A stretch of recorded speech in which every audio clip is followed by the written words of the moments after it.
इतिहास के पन्नों में कुछ तारीखें ऐसे दर्ज होती है जो सिर्फ घटनाएं नहीं होती बल्कि एक राष्ट्र के संकल्प और शौर्य की गाथा बन जाती है।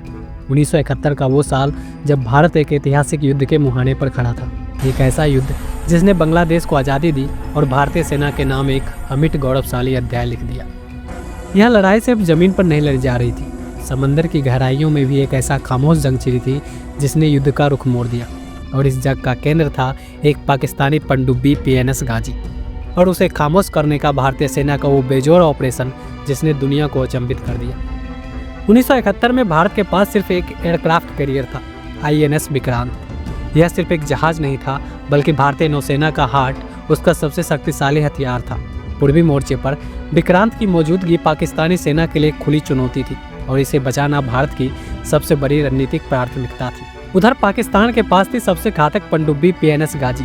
यह एक अमेरिकी निर्मित डेफेन क्लास पनडुब्बी थी जो लंबी दूरी तक यात्रा कर सकती थी और अपने साथ विनाशकारी टॉर्पीडो और माइंस ले जा सकती थी। गाजी का एकमात्र मिशन था विक्रांत को ढूंढना, उसे डुबोना और पूर्वी पाकिस्तान, जो कि आज का बांग्लादेश है, की समुद्री नाकाबंदी को तोड़ना। पाकिस्तानी नौसेना ने गाजी को गुपचुप तरीके से कराची से बंगाल की खाड़ी की ओर रवाना किया।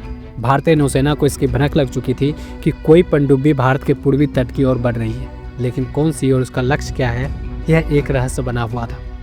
विक्रांत को बचाने का जिम्मा था INS राजपूत पर, लेकिन सबसे बड़ी एक समस्या थी कि राजपूत, जो एक पुराना R क्लास डिस्ट्रॉयर था, विशाखापट्टनम बंदरगाह पर था और अपने इंजन की मरम्मत करवा रहा था। उसका पूरी तरह से ऑपरेशनल होना संदिग्ध था। दांव पर बहुत कुछ था। अगर गाजी विक्रांत तक पहुंच जाता तो युद्ध का रुख पूरा बदल सकता था और ऐसे में भारतीय नौसेना ने एक अविश्वसनीय लेकिन मास्टरमाइंड रणनीति बनाई। एक ऐसा जाल जो दुश्मन को उसके ही दांव से मात दे देता।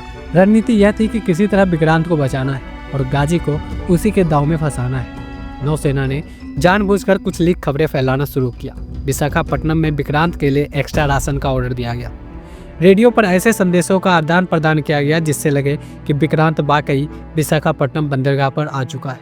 असल में विक्रांत को गोपनीय तरीके से अंडमान द्वीप समूह के पोर्ट ब्लेयर के पास एक सुरक्षित स्थान पर छिपा दिया गया था। पाकिस्तानी नौसेना ने इन लीक खबरों पर भरोसा कर लिया। गाजी को तुरंत विशाखापट्टनम की ओर मोड़ दिया, यह मानकर कि विक्रांत वहीं पर लंगर डाले हुए है। उन्हें नहीं पता था कि उनके स्वागत के लिए इंजन में खराबी के बावजूद INS राजपूत पूरी तरह तैयार खड़ा था। 3 दिसंबर 1971 की रात थी। गाजी विशाखापट्टनम बंदरगाह के करीब पहुंच चुकी थी अपने शिकार की तलाश में और इसी दौरान INS राजपूत को कुछ असामान्य आवाजें सुनाई दी। पनडुब्बी के धीमे चलते प्रोपेलर की आवाज। इंद्र सिंह के नेतृत्व में राजपूत के क्रू ने तुरंत कार्रवाई की। यह एक जोखिम भरा अनुमान था कि क्या यह गाजी है या कोई और पनडुब्बी। बिना किसी हिचकिचाहट के INS राजपूत ने अपने डेप्थ चार्जर दाग दिए। ये ऐसे हथियार थे जो पानी के भीतर एक नियंत्रित गहराई पर पड़ते थे। लेकिन नसीब देखिए, या शायद भारतीय नौसेना की अद्भुत क्षमता, एक जोरदार धमाका हुआ। यह धमाका उस जगह पर हुआ जहां गाजी के सारे गोला बारूद और विस्फोटक रखे हुए थे। धमाका इतना भयानक था कि गाजी के टुकड़े टुकड़े हो गए। पनडुब्बी का मलबा और उसमें सवार सभी 93 पाकिस्तानी नौसैनिक विशाखापट्टनम के तट से कुछ ही दूर समंदर की गहराई में समा गए। गाजी, जो विक्रांत को डुबोने आई थी, खुद समंदर की कब्र बन गई। गाजी को डूबना 1971 के युद्ध में भारत के लिए एक निर्णायक क्षण था। इससे पूर्वी मोर्चे पर पाकिस्तानी नौसेना की नाकाबंदी को योजना ध्वस्त हो गई थी और भारतीय नौसेना को बंगाल की खाड़ी में पूर्ण वर्चस्व मिल गया था। विक्रांत सुरक्षित रहा और उसने सफलतापूर्वक हवाई हमले को अंजाम दिया। पाकिस्तान ने सालों तक यह दावा किया कि गाजी एक आंतरिक विस्फोट या भारतीय माइंड फील्ड के कारण डूबी, लेकिन भारतीय नौसेना लगातार इस बात पर कायम रही कि उसे INS राजपूत ने डुबाया था। आज भी विशाखापट्टनम के तट पर गाजी का मलबा भारतीय नौसेना के शौर्य और उस ऐतिहासिक जीत की गवाही देता है।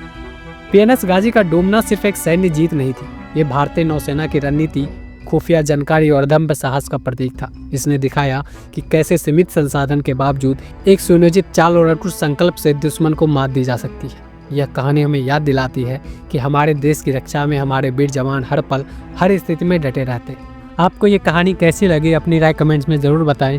वीडियो को लाइक करें, शेयर करें और हमारे चैनल जनबल को सब्सक्राइब करें। जय हिंद।